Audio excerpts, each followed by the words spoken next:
So good evening, everyone. I'm Pete Komet, Tumwater Mayor, and I'm here this evening to welcome you to our discussion about urban and regional centers and transportation corridors. Kind of a mouthful. Before I get started and explain a little more about what that means, at least to me, I just want to call out a couple of folks that are here. There's a lot of important people in the room, but in particular, Mark Daly, the Executive Director of Thurston Regional Planning Council. Mark, thanks. And Andy Ryder is here, Chair of our Transportation Policy Board. And I believe Tom Oliva is not here yet, but he'll be coming a little bit later. He chairs the Thurston Regional Planning Council this year. So I was looking up today a story. I was reading a story, and there was a quote in there from Yogi Berra, and it said, "It's difficult to make predictions, especially about the future." And I thought that was an appropriate quote for tonight. When we all did our growth management plans in the early 90s, mid 90s, those plans envisioned vibrant, dense cities, most development occurring within our urban growth areas, and in particular along some of our urban corridors and in core areas within the urban core areas, and preserving the open space for agriculture, farms, not only for aesthetic and environmental reasons, but also economic. It makes it a lot more efficient and less expensive to provide services if people are living close together. And so our plans envisioned that would happen. Well, in I think about the early 2000s, from what I recall, sometimes during the Transportation Policy Board, I remember Doug DeForest saying, well, we envisioned this occurring. What's actually happening out there? What's the reality? Here's our vision, what's the reality? And so we directed staff to go off and gather some data and look at that, and lo and behold, we found, well, we're not quite achieving our vision, what we wanted to do. And we've tried, we looked at a number of things, but one of the things in particular that seemed to jump out is we were not getting the kind of dense development along our urban corridors that we thought we would. And so that precipitated something called the Urban Corridors Task Force to take a closer look at that and see what was going on there.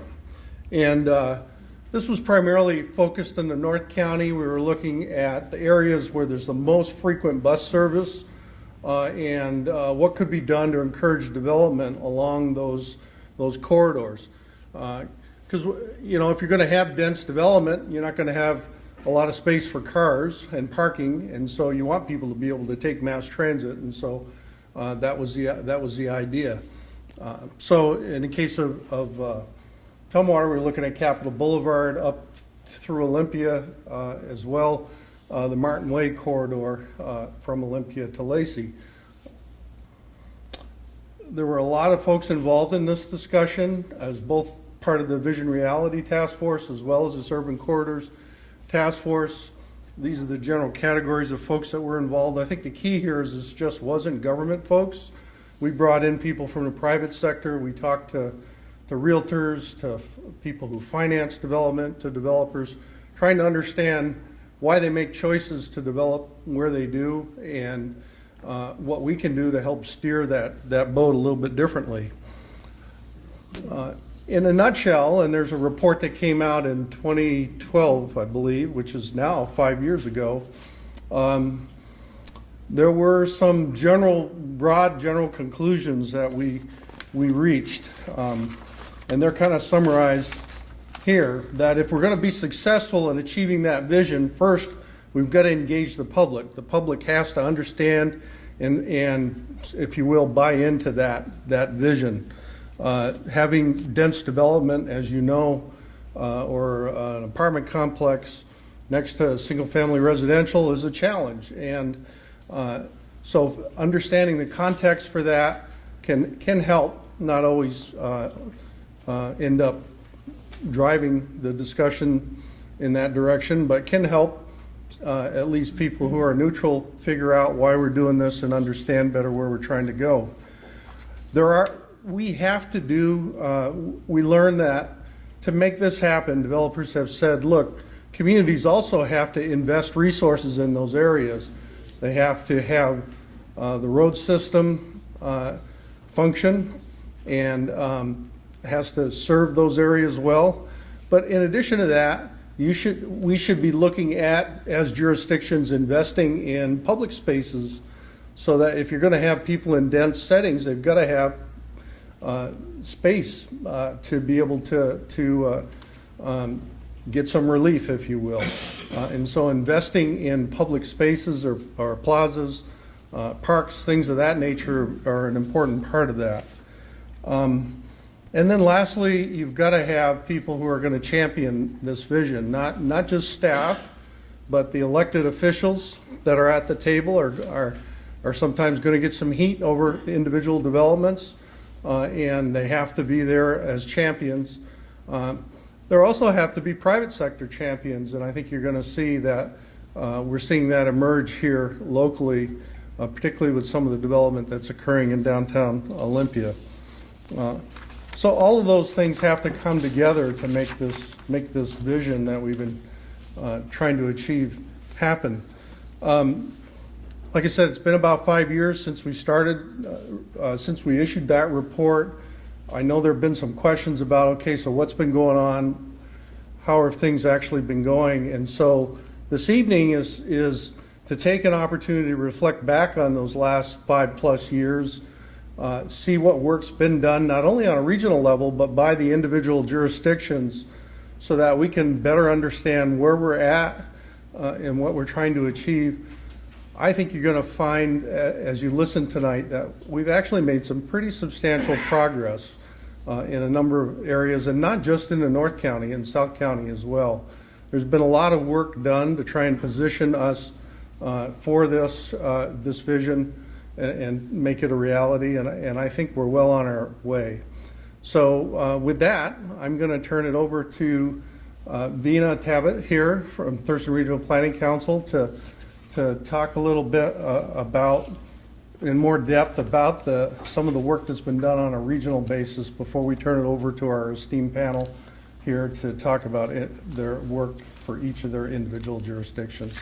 So again, thank you all for coming this evening. This will go right through. I don't think we have a break scheduled. Well, we do at 7:20, 7:40, and then we'll come back with a Q&A. So bear with us. If you have to get up, I think you can figure out where the facilities are here. Thank you all for coming this evening.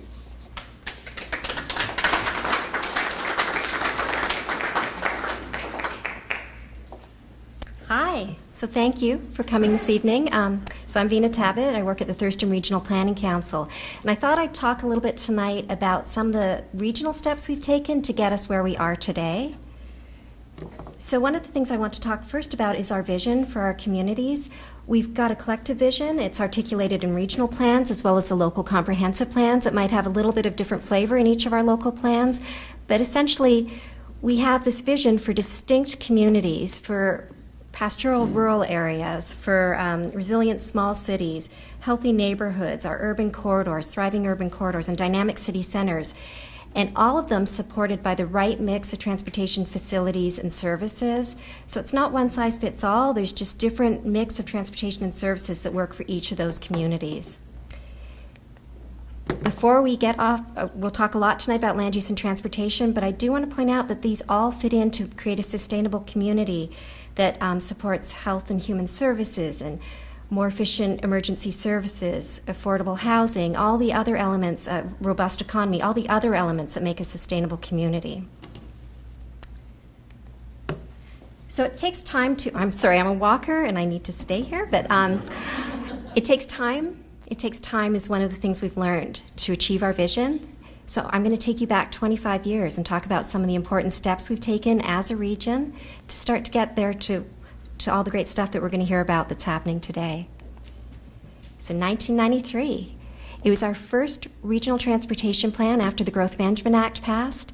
The regional transportation plan was worked on and adopted just before the local comprehensive plans. And of course, transportation doesn't see the boundaries between the cities. People are traveling along these routes. And in this transportation plan, they were already thinking about how land use and transportation knit together. And so one of the really creative things they did, or ahead of their time things, is they designated high-density corridors and core areas. And the map that Pete showed you earlier, Mayor Kmet showed you earlier, outlined the same areas that we're still talking about today. That set the stage for the local comprehensive plans to be updated, the first growth management comprehensive plans. And some of our local jurisdictions took those core areas and adopted zoning to reflect higher density activity in centers, and especially Lacey and Olympia did that way back in 1993.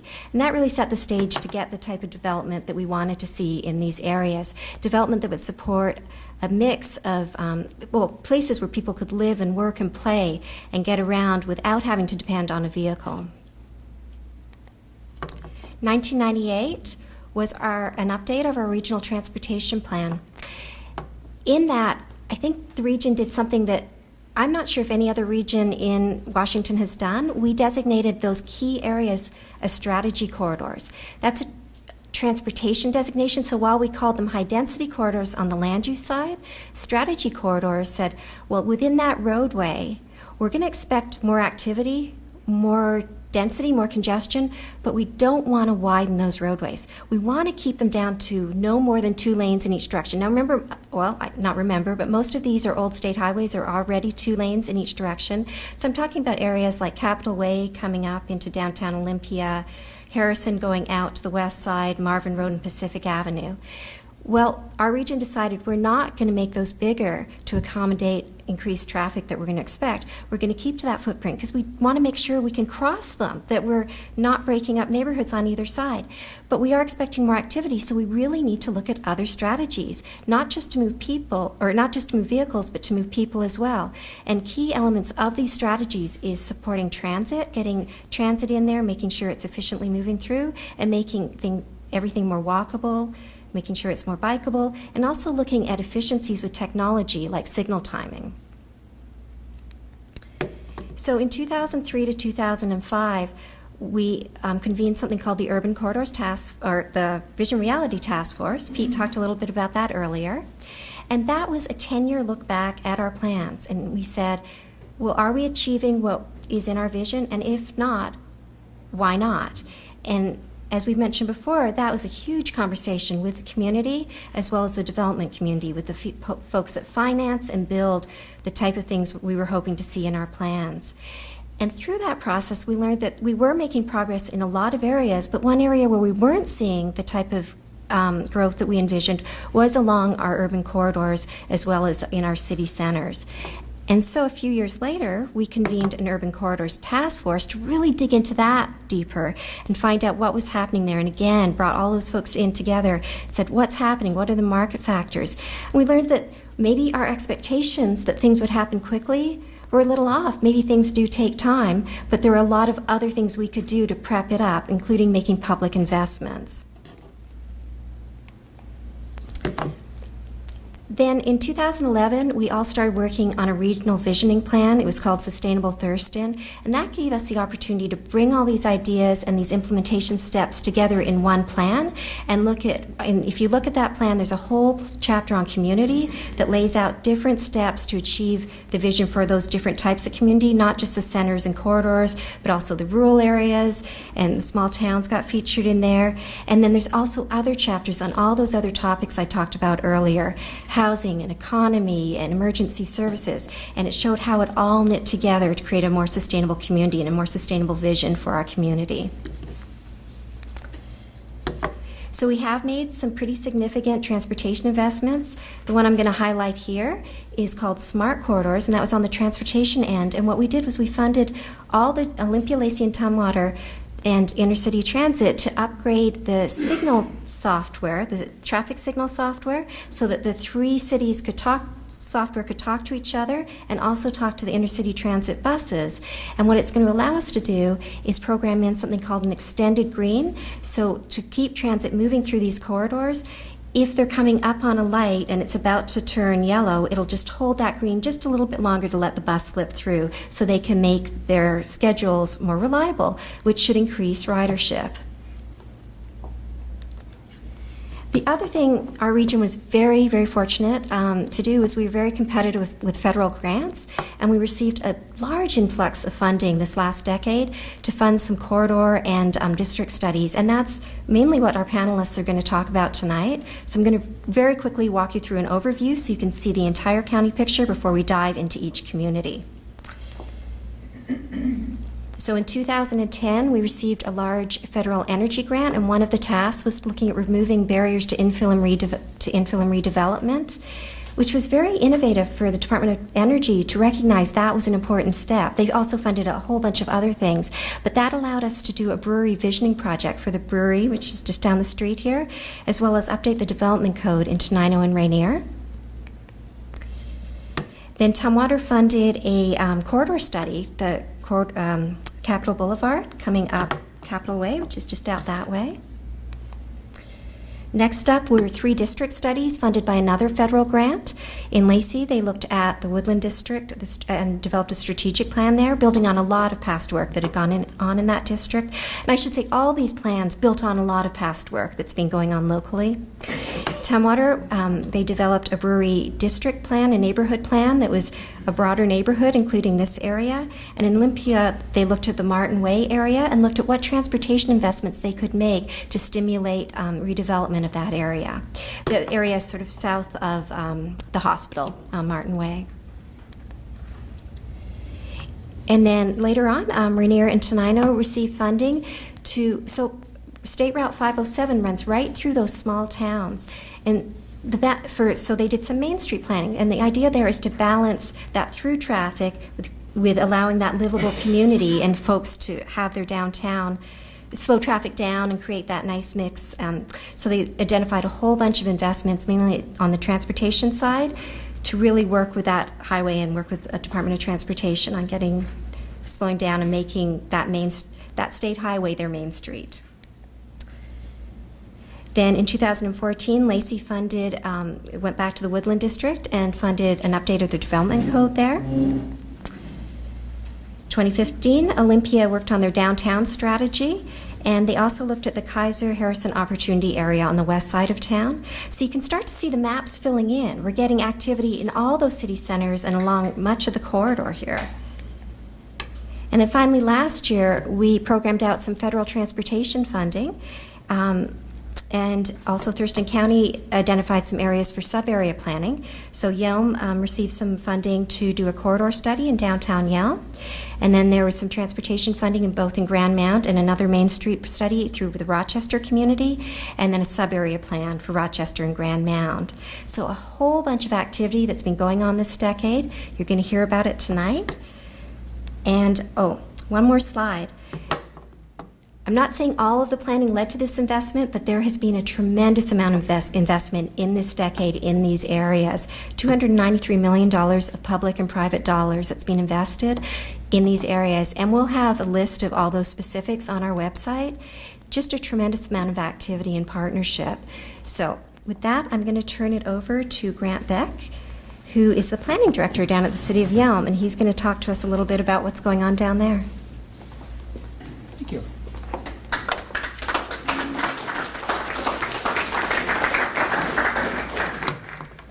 Thank you. My name is Grant Beck. I'm the Community Development Director for the City of Yelm. I've had the privilege of holding that position for the last 15 years. I started there in 2002.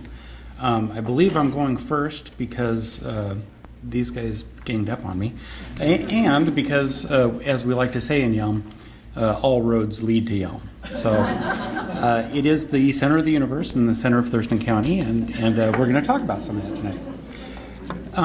So Yelm was incorporated in 1924. So planning takes a while. It's a long process. At that time, the city of Yelm had 400 residents, just under. Tumwater was about 800 people. Olympia had 12,000, and Lacey had. Sorry, Rick.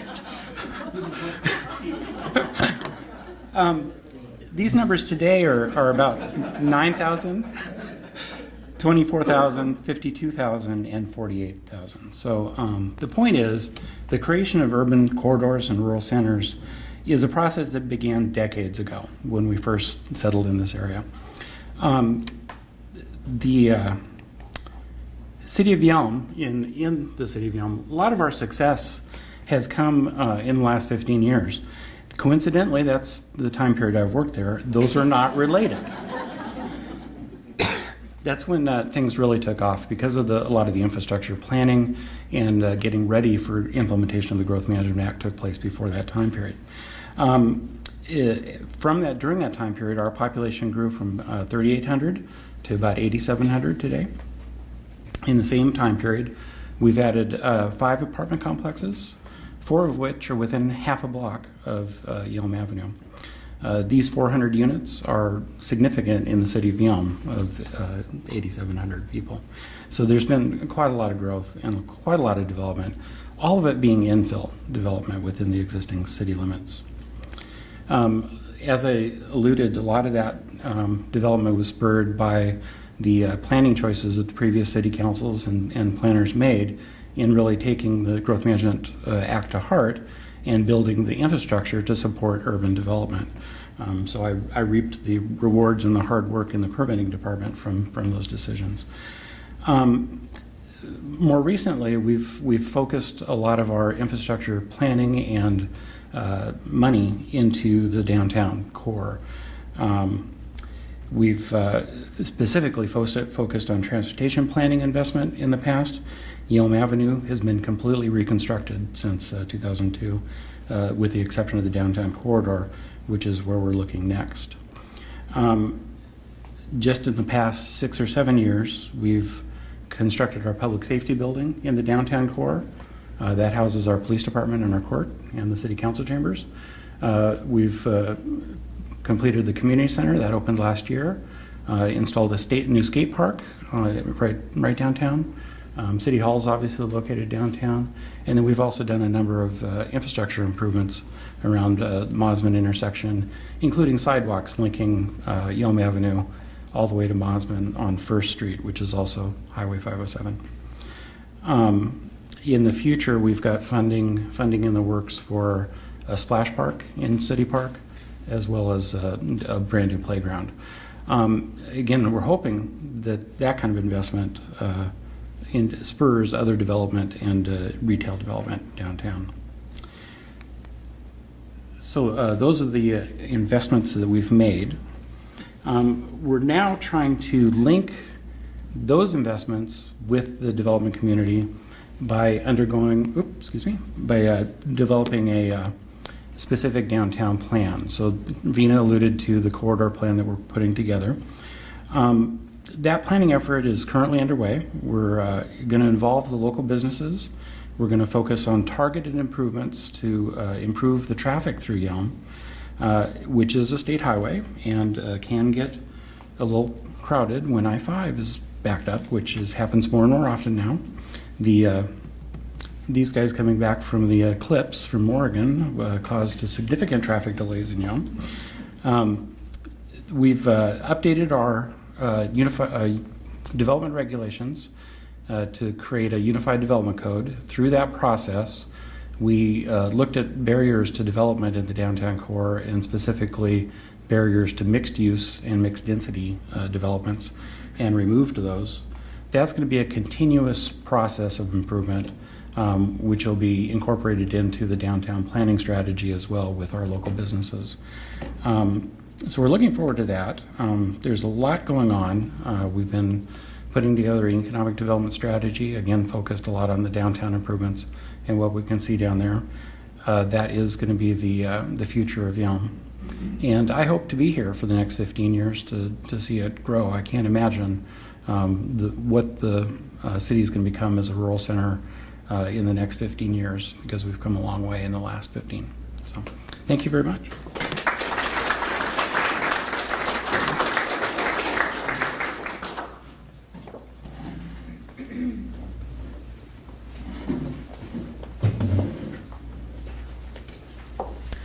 Good evening. I am Katrina Van Every, and I'm an associate planner with Thurston Regional Planning Council, but I also have the privilege of working with the South County communities of Rainier and Tenino, sometimes Bucota, and then I also have a project I'm working on in Rochester. So I'm going to talk to you tonight about those communities. We're just going to move down 507 from Yelm and take a look and start in Rainier. So as Vina mentioned earlier, this town or city of Rainier and the city of Tenino received funding to do a corridor study on State Route 507. In Rainier, 507 is also Binghamton Avenue. It is the town's main street. And so the whole purpose of this project was to identify ways to balance that dual role that 507 serves as a regional transportation corridor. You have a lot of heavy truck traffic and a lot of through traffic for travelers, but it's also the community's main street. If you've ever been to Main Street Cookie, it's on Main Street, which is, again, Binghamton Avenue and State Route 507. So for Rainier, this has meant finding ways to combat or address traffic congestion, particularly at Center Street and Minnesota Avenue, which are two intersections. The first Center Street is where that roundabout is shown on the bottom, and then the other intersection is the 2 blocks over. But also improve pedestrian safety in the corridor, aesthetics in downtown Rainier. So those images at the top show examples of what Rainier could look like as they continue to develop this plan and continue to implement it. So the timing for Rainier was great. They had already had in the books planned some improvements to 507, and it just dovetailed with what they had already done. And so what's happening now is we're looking at this block right here, which is from Minnesota Avenue to Dakota, and they're actually in the process of looking at this and planning on improving it. And what do those improvements look like? So this is an image that kind of shows what it looks like. I don't know if you've been to Rainier, but there are no trees, there's no grass along the highway in this block. There's sidewalks, but it's just not the most friendly environment to walk in. And so what they're looking at doing is improving the pedestrian access in these areas. They're looking at creating some green spaces where potentially trees and other vegetation could be planted, at least on one side of the road.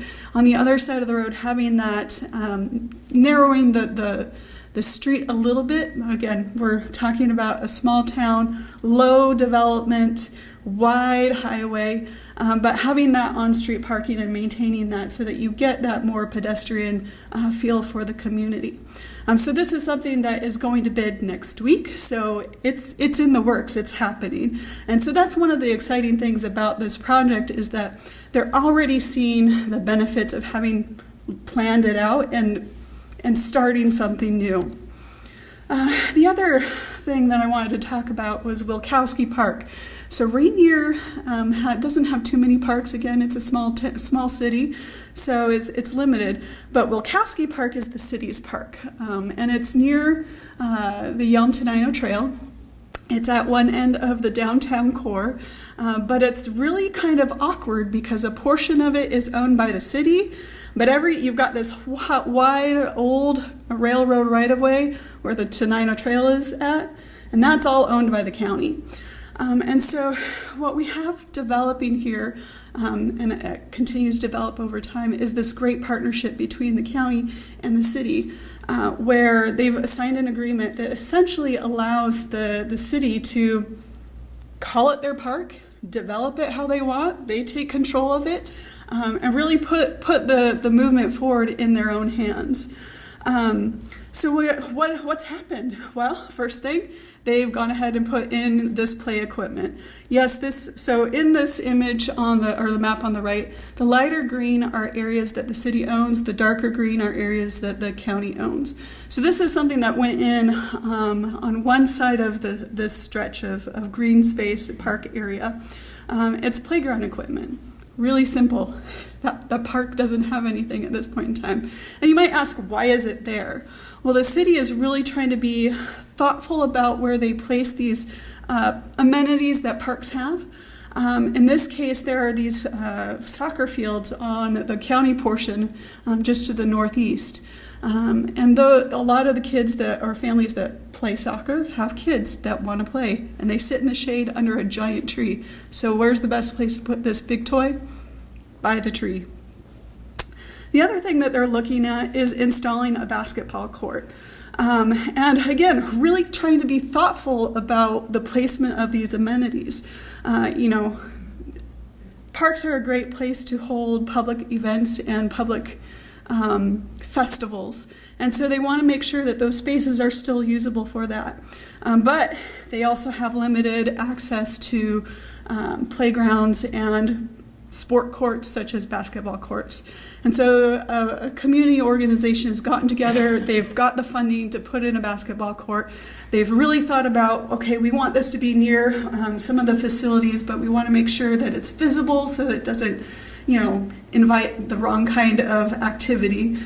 And so they placed it, between the highway and the Yelm to Nino Trail. So again, what we're seeing happening, again, are these great partnerships, not just with jurisdictions, the county and the city, but we've got these private-public partnerships that are happening that are really helping the city to develop more fully.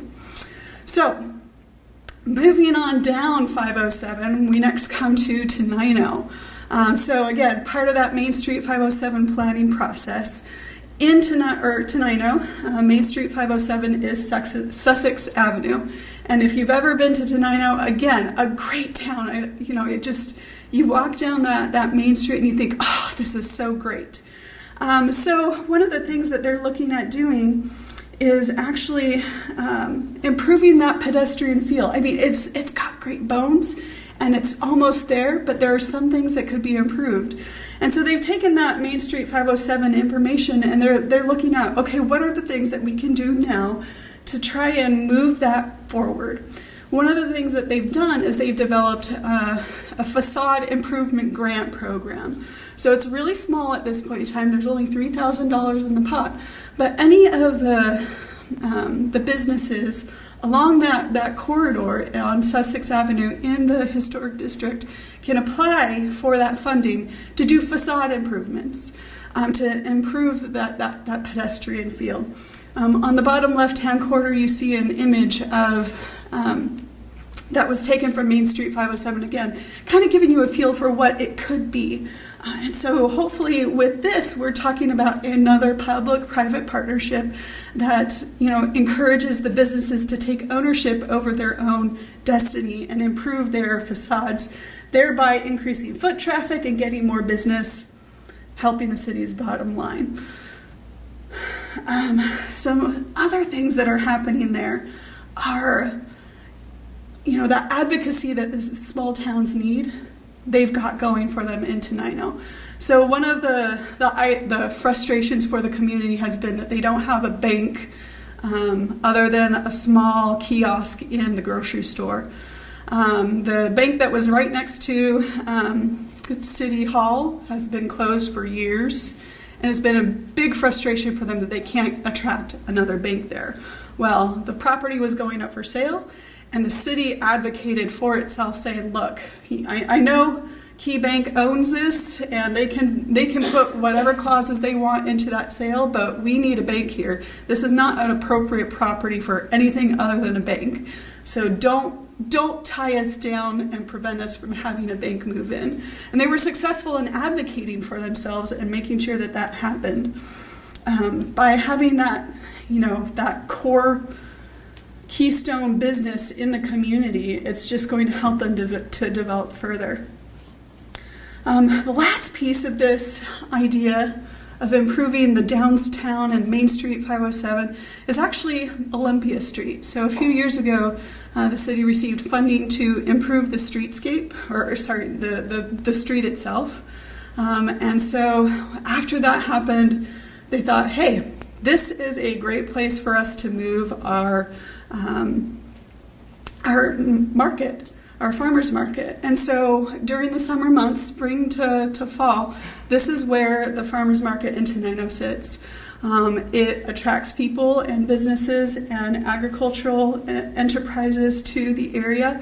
It keeps people moving in the area between the Main Street businesses and the park, which is just to the south of this map image.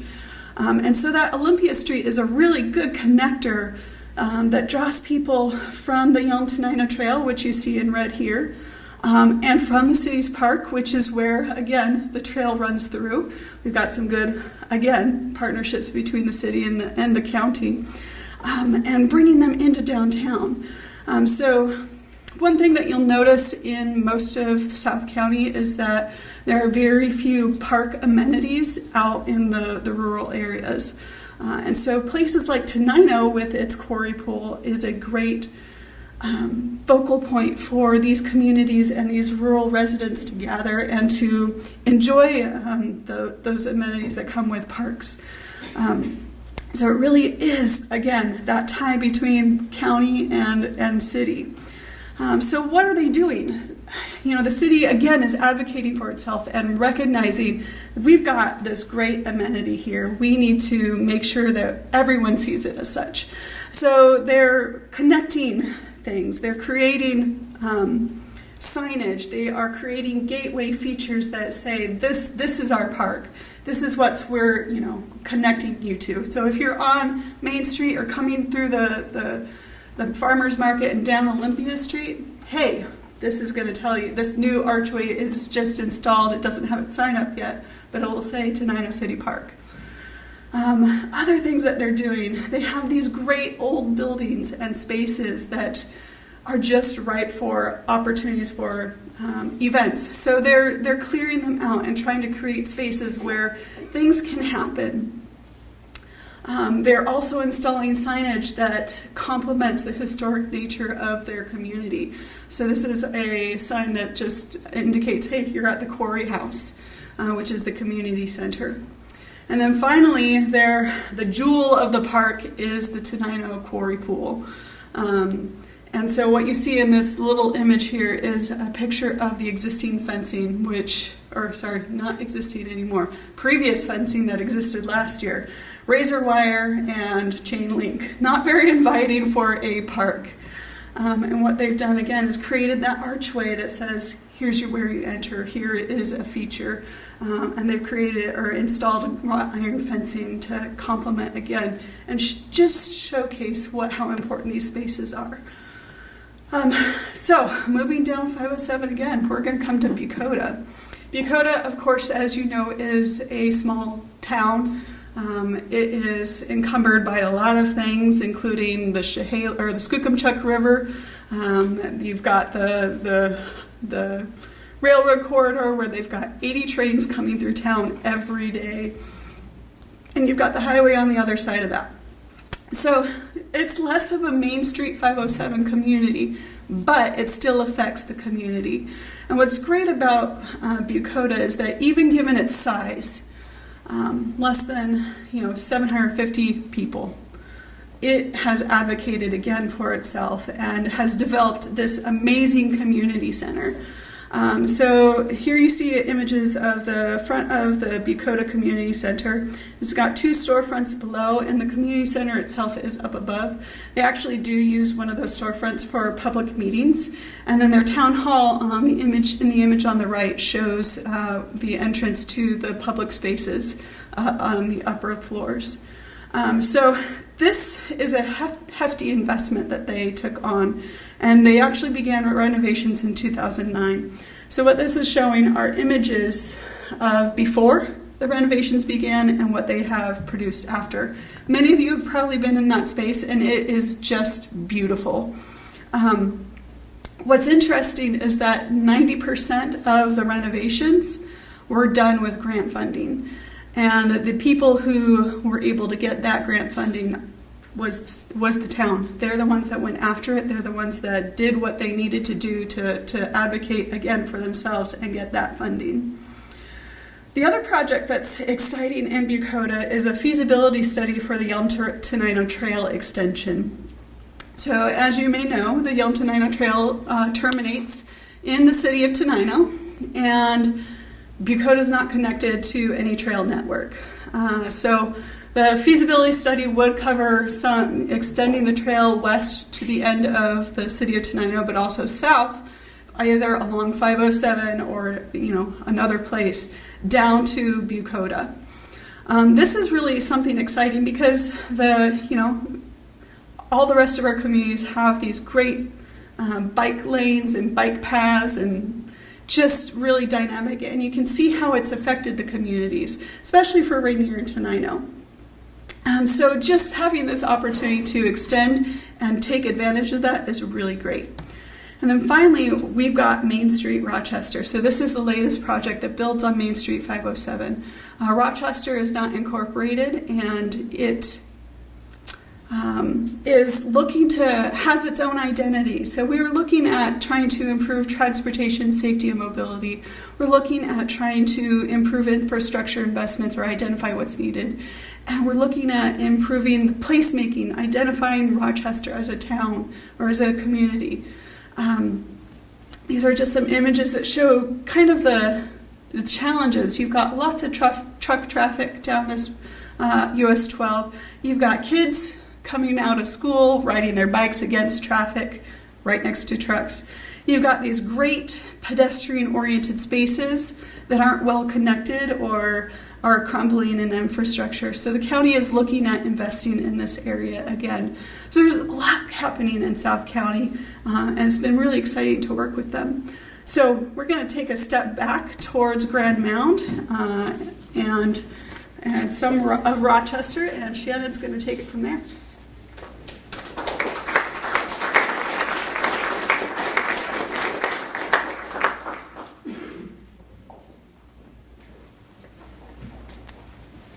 Right, good evening. I'm Shannon Shula. I'm an associate planner with Thurston County Long Range Planning, and I'm new to the county, so bear with me. I've only been here for 3 weeks. So a little bit about the area. Grand Mound and Rochester historically have been communities in the South County area for over 100 years. In 1996, the county invested in sub-area plans for both Grand Mound and Rochester. So we've had a lot of activity down there in the last 20 years, particularly with private investments, primarily by the Chehalis tribe. In the height of the Great Recession in 2008, the Chehalis and the Great Wolf Lodge opened the Great Wolf Lodge.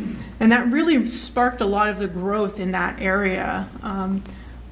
More recently, we've had grant funding for transportation studies and improvements in that area. And earlier this year, the Board of County Commissioners approved the update for the sub-area and Rochester plans, which is why I'm here. So we've seen significant increase in populations in both of these areas. If you look at Grand Mound, we started at 575 people in the urban growth area, and it's increased by 134%, and we will continue to see that those populations increase. Same thing in Rochester, an increase of 113%. This aerial view is the I-5 corridor. It's a very dynamic intersection. We have where the I-5 meets Old Highway 99 and State Road 12. So we've seen a lot of this has been the primary area of a lot of the new developments. So this is an aerial photograph in 2000. By 2009, we see increase in residential development in the yellow area and the Great Wolf Lodge and the restaurant to the south.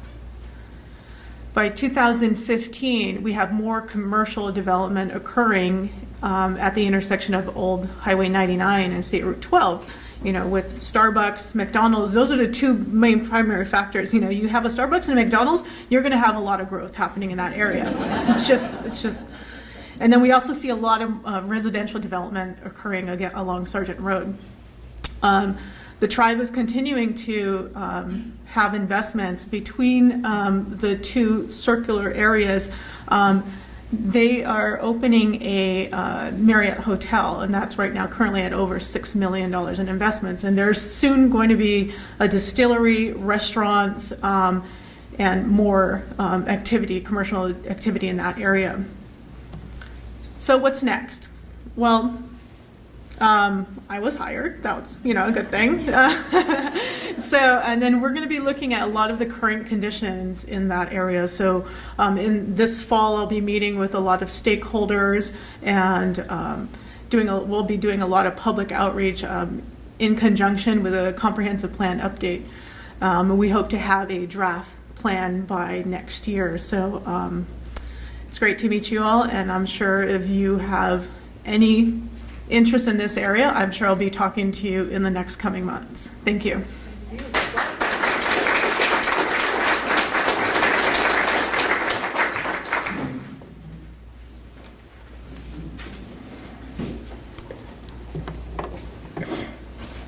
Good evening. My name is David Ginther. I'm with the City of Tumwater. I'm senior planner there. And I'm going to give you an update tonight on Tumwater's urban corridor and center. And you might ask yourself, are there ones in Tumwater? Well, there are.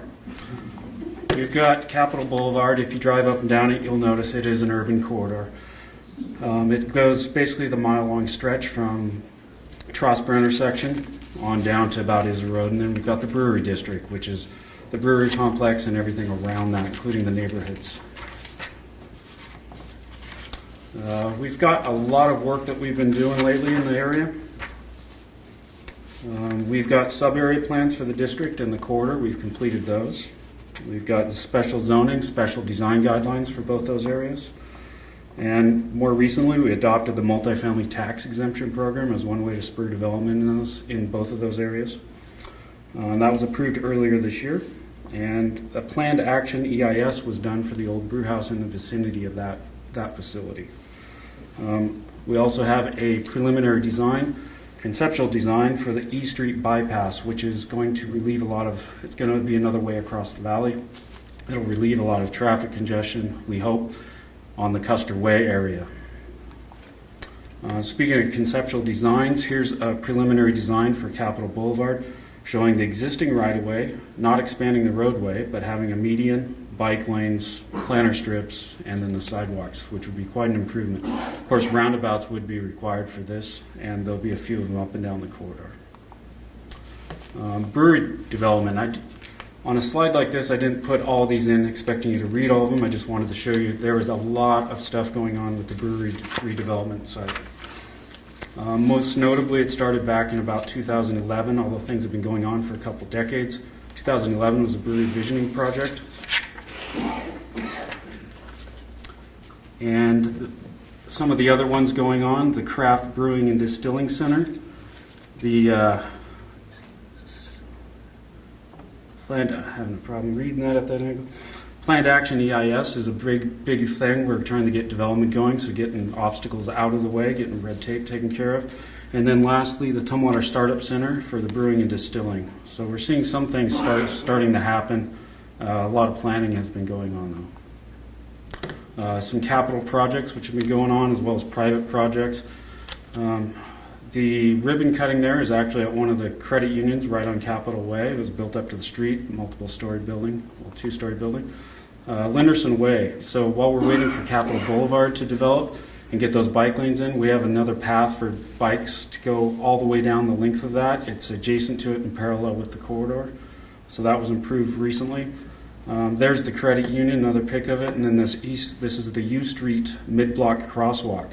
That's a huge improvement in pedestrian safety here. We've got lighting, signals, switches, and it's going to be a lot safer for people to get across that street.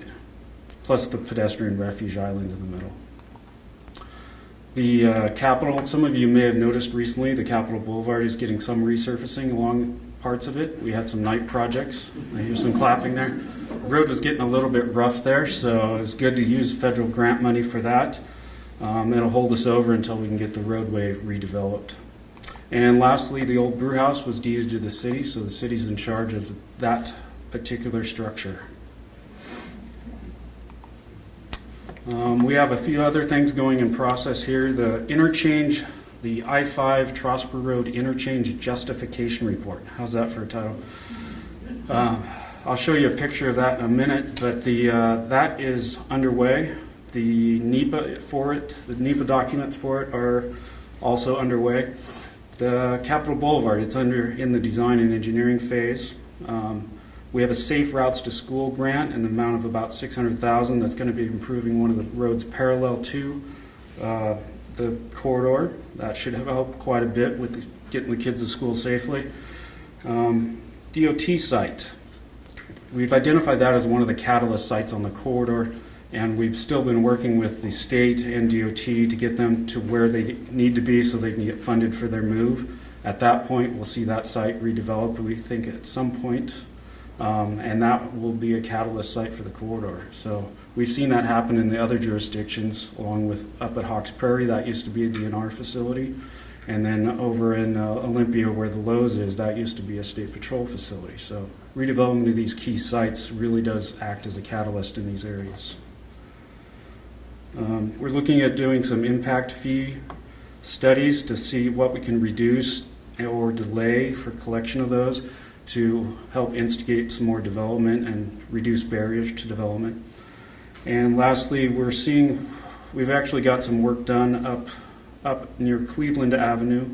It was a bus, it's as close as you're going to get in Tumwater to a transfer station, but it's a start. So there's some pedestrian and bus stop improvements up there. Here's that interchange design, 3 roundabouts. It'll take the pressure off of the Capitol Trosper intersection, which if you've gone through there at several points of the day, it's quite a way to get through. What this does here is it extends a new road to the south as a roundabout right at what would be called 6th Avenue and the interchange. The interchange itself would have another roundabout, and then Capitol Boulevard and Trosper would have another 3rd roundabout. But it would allow people to bypass the Capitol and Trosper intersection, thereby relieving some of the pressure on that site. So you'll probably see more of that in the future. Got a few other things going on. The Tumwater Craft Development Center, that one, they're starting to move dirt around already. It's just north of La Quinta Inn, which is another private project that went in the last couple of years here. The South Puget Sound Brewing and Distilling Center, they've gone out for requests for an RFP for that. So we'll see some action on that pretty soon as well. They would likely, not guaranteed, but they likely would locate in that Tumwater Craft Development Center, which would be another one of those catalyst kind of sites. It's near the brewery. I'd like to see some development spawned off of that. Neighborhood gateways, we're investigating ways to fund these through our budget and capital facilities plan. These are the little areas where you transition from the urban area to the residential area. That was identified in the corridor plan and the brewery plan as important to the neighbors of these districts and corridors. And lastly, we got the federal grants for safer crosswalks at a couple of locations on the corridor. So lastly, next steps for this would be finishing the engineering for Capitol Boulevard, so we go after some federal grants for that. That would be a huge thing for Tumwater, getting Capitol Boulevard improved. Same thing with the Trosper interchange. Have you seen what that could look like and how it could function? It would be a significant change for the better. I already mentioned the impact fees. Deschutes Valley Trail is a non-motorized connection between the corridor and the district, the brewery district. Part of it's constructed, part of it's under construction, part of it's in design. So if we can get that to come to completion, we would have a nice non-motorized connection off the street between these two key areas. And lastly, getting something done on the brewery site itself would be sort of the crowning jewel for redevelopment of both these areas. It's been a long time coming, but we're heading that way with all the capital projects, and we're starting to see the private projects come along as well. So that's it for Tumwater.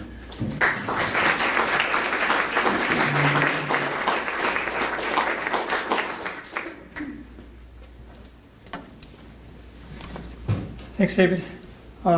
Keith Staley, Community Planning and Development Director for the City of Olympia.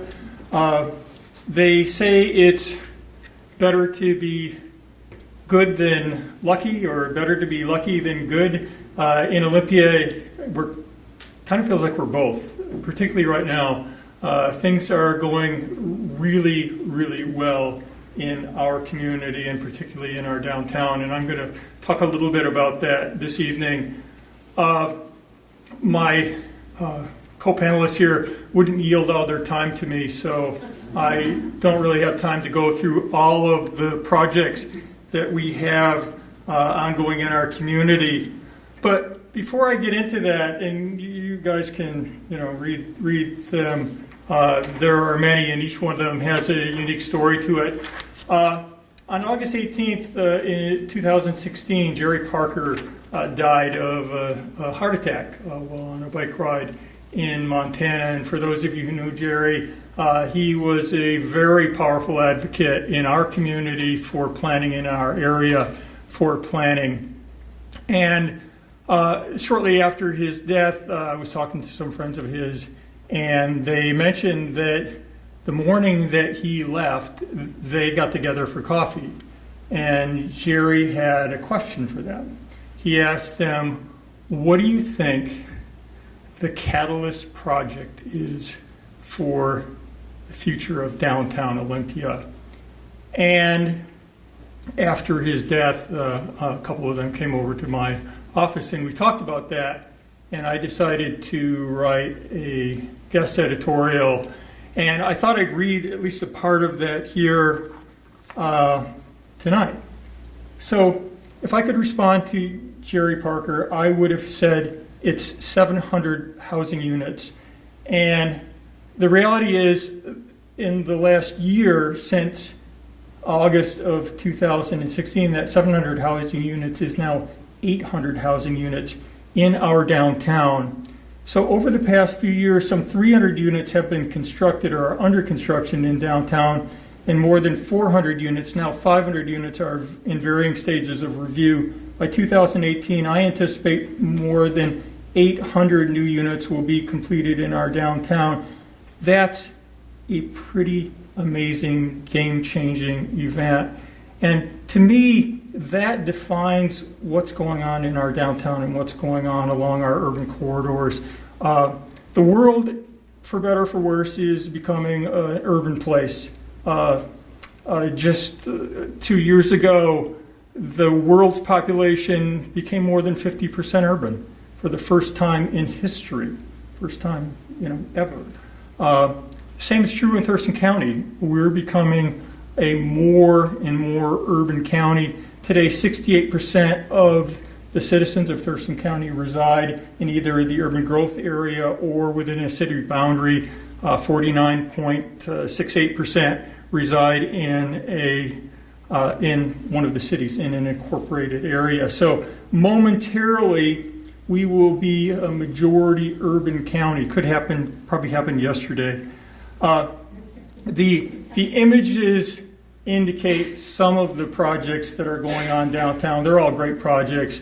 136 units in the project that's pictured here. It's kind of our first high-rise, and it's really cool. It's leased up, about 85% leased up. They're charging well above what we characterize as market rates here in Olympia, $2 and greater. Some of the upper floors are even close to $3 per square foot. That's extraordinary, and that facilitates more development in our community, and we're seeing the results of that. We've also seen some employers coming to our downtown. This is a great photo of our friends from Mud Bay, and there are 43 employees that they've brought to downtown directly across from the Starbucks, and we hope to see more of that sort of development. We just cut the ribbon for HDR moving to a new location in downtown just a couple weeks ago. It's not all just happening in downtown, though. There's also some good stuff going on the east side of Olympia as well. Just 2 weeks ago, August 18th, maybe the Mayor Pro Tem was there as well for the ribbon cutting for Merritt Manor, 50-unit affordable housing complex that's being driven by private investment. It's a very, very interesting concept, and as you can see, there's many others going on there, including, I didn't put it on the slide, but Beer Works is very strategically located in the middle of that. So those of you who are beer connoisseurs will know where that one is as well. West Side too, things are going on there. Lots of private investment there. The mall is doing well as compared to many malls across the country. We're seeing reinvestment in our mall and expanding space there as well. So preparing for the future, Pete mentioned, all good things are started by good planning. At least, when you're in the planning profession, that's the case.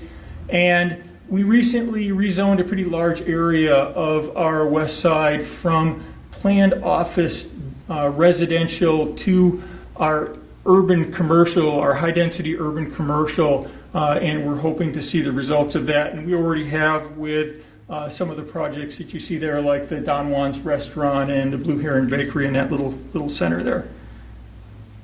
And then lastly, I have to thank all of you and everybody else in the community for designating our area, although it did say Olympia, it is our area that was designated as one of the top 4 places to live by greatplaces.com. And when you read through the criteria, you can clearly see why that's the case. We've got an abundance of amenities. It's easy to get to rural places, and it's easy to get to urban places from where we live. So that's our story. And on to the city.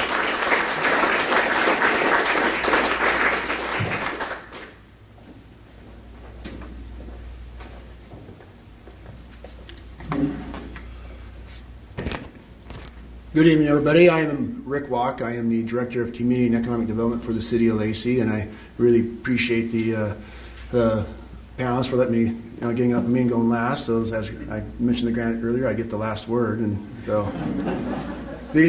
but as you hear all these stories, it's pretty amazing to see all the activity, all the planning, all the things that are going on in our county, and I think that's a testament to all the great people, the great communities that we have here, and everybody working together and trying to be proactive in meeting that future growth. And I think that's a testament to good planning, and you see it kind of resonating tonight.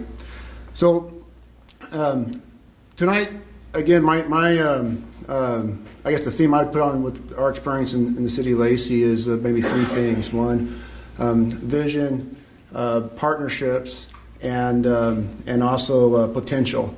And so the first area I want to highlight in terms of our success is the what we call the Martin Way East Corridor. Now this is part of the original, I guess it's what's now called the urban corridors, the Martin Way Corridor.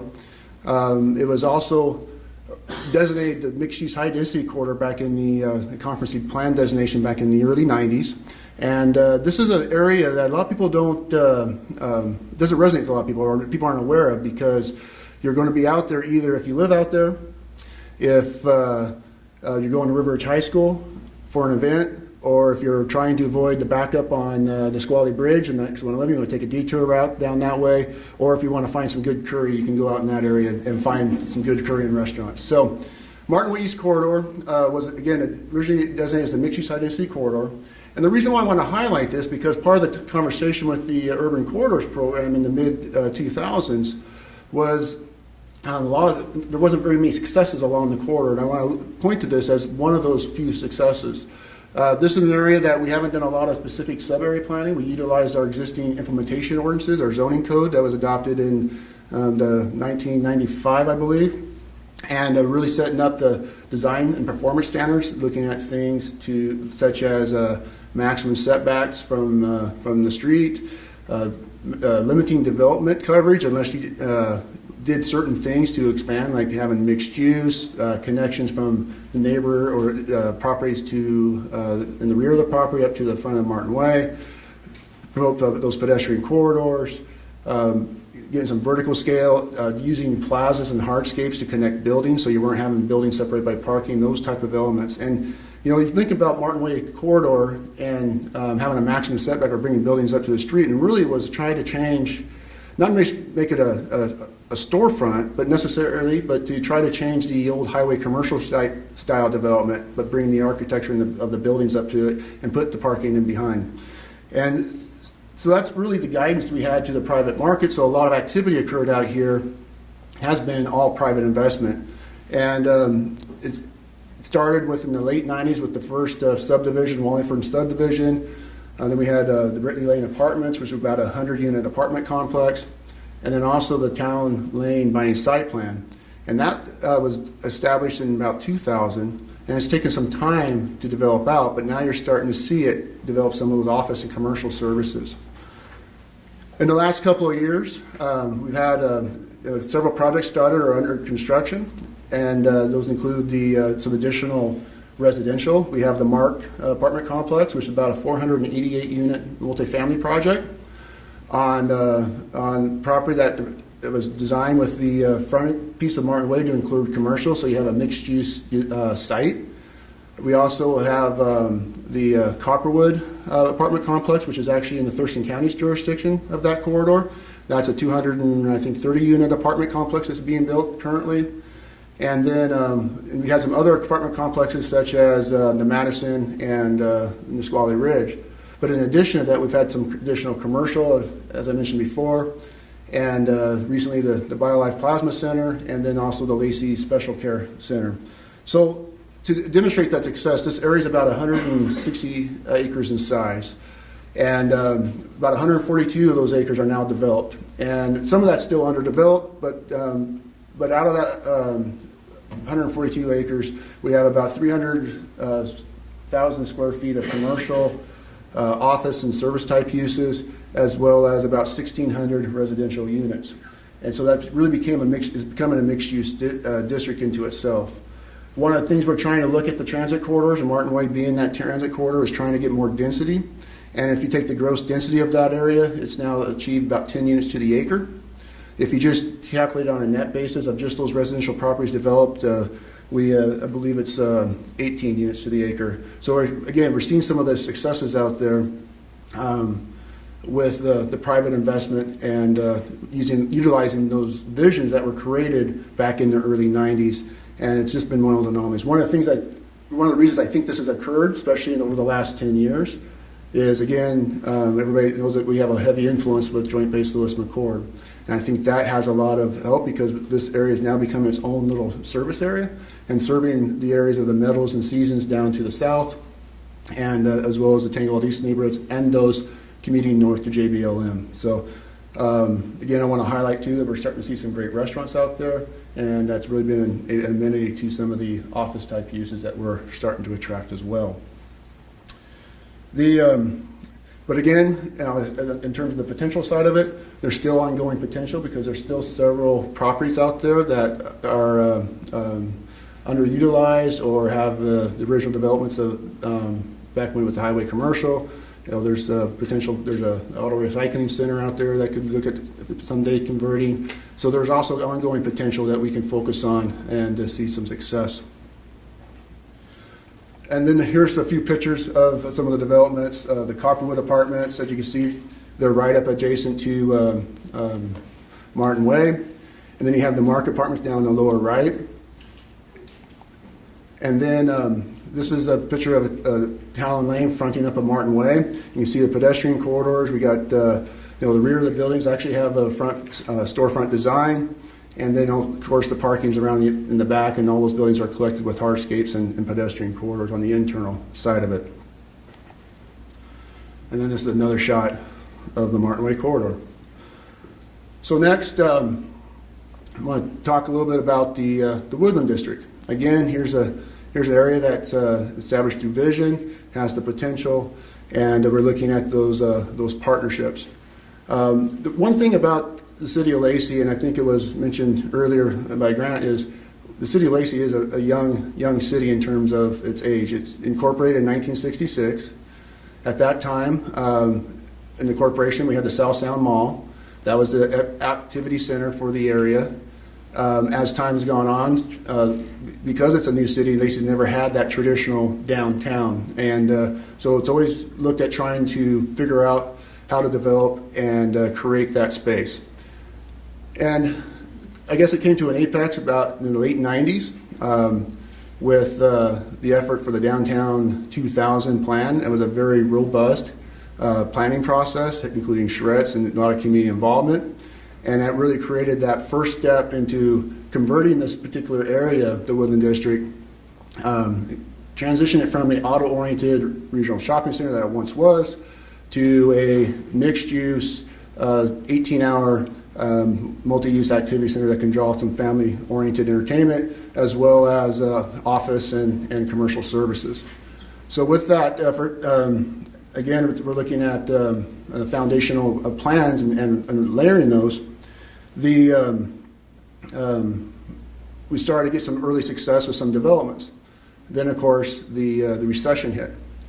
And we had a lot of state employment in that particular area, and with the contraction of the state government, we ended up having a lot of office vacated by state offices or relocate. And so in our office building area, we had between 250 and 300,000 square feet of empty or vacant office space. And so with that, we also had projects that kind of stalled and didn't continue forward. And so we took that opportunity to go back and say, okay, the downtown 2000 plan was a 20-year plan. We're about the midpoint. Let's test the visions. So we did a short abbreviated process, and through that community process, it was determined that the vision was still valid, but we need to do some steps to achieve it to help spur the opportunity. And then came the opportunity, as Vina mentioned in her presentation, of some of that federal funding to come in to help us with our corridor plans. And this particular Woodland District being designated a urban center, we were able to leverage the grant funds and our partnerships with the Thurston Regional Planning Council, as well as all of our other community members, to get a grant to start developing the Woodland District Strategic Plan. And so again, you see this kind of over time, this layering of planning efforts and implementation efforts, but still testing the vision, but also having some consistency with that long-term vision. So one of the things that was really validated through this process was, again, this particular area had really good bones. I think Katrina used that term earlier, and that's an important term I think to think about, because that also starts developing what your potential is. So the Woodland District, if you're not aware, it covers from College Street to the east, the Shayus Western Trail to the west, I-5 to the north, and roughly Pacific Avenue to the south. And in terms of good bones, it's got the great auto access, street access into the center. It also has various, starting the development of a grid system. You also have the regional trail corridors all have a crossroads right at this particular location. You have the Shayus Western Trail that's on its east boundary. You have the Woodland Trail that connects downtown Olympia all the way up through Woodland Creek Community Center through this area. And then you also have the I-5 bike trail. So we have good access into this area. As also you have good uses in there. You have your office, you have grocery services that can support future residential, and you also have your retail components and also public spaces, parks and those type of things. So building off that, there are several recommendations that came out of that Woodland District Strategic Plan, and those included things like to help spur that vision along. It included one, establishing a goal or for the market capacity of incentivizing another 1,200 residential units within the district. Some of those tasks would be using multifamily tax exemption programs, which has been adopted by the City Council to help incentivize those residential opportunities, as well as developing form-based codes to help achieve the urban form that the city desires. And then again, continue to develop those complete street grids, identifying corridors so as development occurs, we can get the right of way that the city can build those corridors in the future. And then finally, just to highlight another one is working with trying to attract locally owned and destination-based businesses, and then developing that brand identity. So this map kind of shows a little bit of the highlights of some of the projects in there. It's really what we're kind of seeing as it becoming the hub of activity. We have the transit center right in the center of the district. We have one of the great partnerships and opportunities is when South Beach Sound Community College was looking for and bought the property on 6th Avenue. We invited them to the table as part of the steering committee, as well as the Thurston EDC and MGR Development also were just bought property in the district, and we invited them to the table. And through those partnerships, Bottom Division has helped develop their investments along with our community vision. So as we said, we got the community college and EDC co-located at 6th Avenue, which developed the Business Innovation Center. We have the Veteran Services Hub also located on that campus. Just recently, we have land use approval to locate the South Sound Behavioral Hospital within that district. And then also, we're working with MGR on development of the Washington State Utility Trades and Trades Commission headquarters to locate there as well. So we're starting to see a lot of that reinvestment. Again, with those partnerships, to wrap up, they didn't stop there. One of the things we're engaging with is St. Martin's University and some local community members to help develop in the Lacey Makerspace, which again is trying to achieve activities that are open to the community, connecting our higher ed education to our business community to help develop a robust economy there and use that as a vehicle for attracting additional investment into the district. So I think we see a lot of success here, but again, there's still more potential out there to achieve going forward. So with that, I'll stop there and turn it back over to Vina, and we'll continue on with the program.